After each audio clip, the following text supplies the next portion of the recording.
দলমদল কামান দেখতে। পেটা লোহার তৈরি এই কামানটি সম্ভবত মল্ল রাজাদের সর্ববৃহৎ কামান। 4.25 মিটার দীর্ঘ এই কামানের মুখে ব্যাস 30 সেন্টিমিটার। 33টি লোহার আংটা ঢালাই করে পরস্পরের সঙ্গে জুড়ে এটি নির্মাণ হয়েছিল। এই কামানে একটি ফার্সি ভাষার অভিলেখের উল্লেখ পাওয়া যায়। এটি মল্ল রাজারা ব্যবহার করেছিল, সেই দলমদল কামান।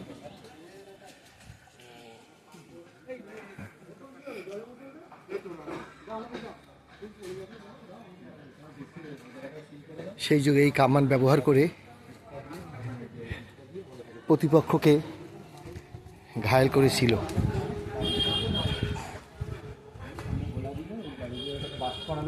তখন প্রযুক্তি এত উন্নত ছিল না, কিন্তু তা সত্ত্বেও এই কামানের ব্যবহার প্রতিপক্ষকে আতঙ্কিত করেছিল।